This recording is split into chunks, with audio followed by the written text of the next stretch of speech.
నేను ఎస్బీఐపిఓ ఇక్కడే mock interviews జరిగినాయి, గ్రూప్ డిస్కషన్, గ్రూప్ ఎక్సర్సైజ్ ఇక్కడే జరిగినాయి అన్నమాట. ముందుగానే ప్రాక్టీస్ అయింది. ముందుగా ప్రాక్టీస్ అయింది. First sir practice చేయించేవాళ్ళు.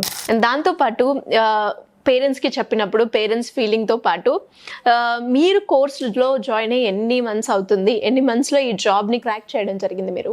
నేను జాయిన్ అయింది జూన్ 2024లో జాయిన్ అయ్యాను.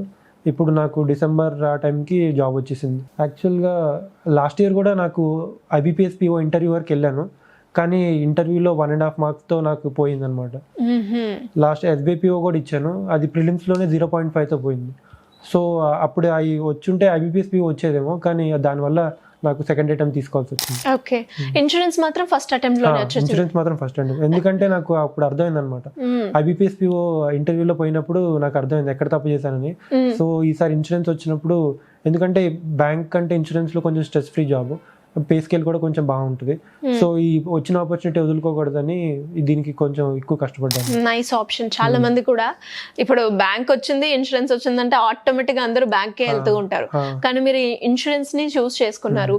ఎస్పెషల్లీ ఇన్సూరెన్స్ కి మనం ప్రిపేర్ అయ్యే ప్రాసెస్ లో సబ్జెక్ట్ డిఫరెంట్ ఉంటుంది, అండ్ ఇప్పటి వరకు తెలియంది, కాంపిటీషన్ ఉందా అంటే అది కూడా ఒక భయం ఉంటుంది. సో ఈ పారామీటర్స్ ని ఎలా చెక్ చేసుకున్నారు ఇన్సూరెన్స్ వైపు వెళ్ళడానికి మీరు?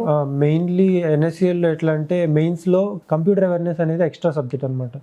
సో నేను అందరూ మేబీ కొంతమంది వదిలేస్తుండొచ్చు ఆ కంప్యూటర్ అవేర్నెస్ సబ్జెక్ట్ ని, ఎందుకంటే మాక్సిమం ఇంగ్లీష్, క్వాంట్, రీజనింగ్ పట్టుకుంటారు, కానీ కంప్యూటర్ గురించి నేను కొంచెం కేర్ తీసుకున్నాను అనమాట. ఎందుకంటే అది మేబీ ఈజీ వస్తే కనుక అది స్కోరింగ్, నాకు లక్కీగా మెయిన్స్ ఎగ్జామ్ లో అది కొంచెం ఈజీగానే వచ్చింది. సో అది నేను కొంచెం క్యాచ్ చేసుకున్నాను అనమాట.